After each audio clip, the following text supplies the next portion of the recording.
በትግራይ ክልል በተቀሰቀሰው የደህንነት ስጋት የአሜሪካና የአፍሪካ ህብረት አዲሱ ሚና። በዚህ ወቅት የውጭ ዲፕሎማሲያዊ ጥረቶችም እየተጠናከሩ ይገኛል። የአፍሪካ ህብረት ልዩ መልእክተኛ የሆኑት ኦሉሴጉን ኦባሳንጆ ወደ መቀሌ በመሄድ ከትግራይ ተወካዮች ጋር ውይይት አድርገዋል። ከዚህ በኋላም አሜሪካ በኢትዮጵያ መንግስትና በቲፒኤልኤፍ መካከል ውጥረቱ በውይይትና በስምምነት እንዲፈታ ጥሪ አቅርባለች። ይህ የሚያሳየው ጉዳዩ የኢትዮጵያ የውስጥ ፖለቲካ ጉዳይ ብቻ ሳይሆን ዓለም አቀፍ ትኩረትም እያገኘ መሆኑ ነው። በ22 የተፈራረሙት የፕሪቶሪያ ሰላም ስምምነት የሁለቱን ወገኖች ጦርነት ለማስቆም ትልቅ ሚና ነበረው። ነገር ግን ከዚያ በኋላ የቀሩ የፖለቲካ፣ የግዛት፣ የደህንነትና የተፈናቃዮች ጉዳዮች ሙሉ በሙሉ አልተፈቱም።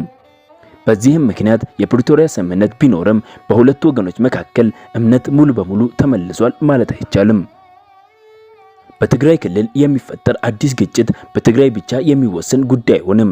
ከዚህ በፊት የተከሰተው ጦርነት በሰዎች ሕይወት፣ በኢኮኖሚ፣ በምግብ ዋስትናና በአገሪቱ የፖለቲካ መረጋጋት ላይ ከባድ ተጽዕኖም አሳድሯል። ስለዚህ የአሁኑ ውጥረት ወደ አዲስ ግጭት እንዳይለወጥ የፖለቲካ ውይይቶችና የዲፕሎማሲ ጥረት እጅግ አስፈላጊ ሆኗል። በአሁኑ ጊዜ ዋናው ጥያቄ የትግራይ ውጥረት ወዴት ያመራል የሚለው ነው። የአፍሪካ ህብረት፣ አሜሪካና ሌሎች አካላት ውይይትን እንዲቀጥል ጥሪ እያቀረቡ ይገኛል። በተለይም በኢትዮጵያ የተፈጠሩ የፖለቲካ ችግሮች በጦርነት ሳይሆን በውይይትና በሰላማዊ መንገድ እንዲፈቱ የሚደረገው ጥረት ቀጣዩን ሁኔታ ለመወሰን ትልቅ ሚና ይኖረዋል። ይህ ጉዳይ እየተለዋወጠ ስለሚገኝ አዲስ መረጃ ወዲያው እንዲደርሳችሁ ለዚህ ቻናል አዲስ ሆናችሁ ሰብስክራይብ በማድረግ የዚህ ቻናል ቤተሰብ ይሁኑ። ይህንን ቪዲዮም ላይክ ያላደረጋችሁ ላይክ፣ ሼር በማድረግ ለሌሎች እንዲደርስ ያድርጉ። ሰናይ ቀን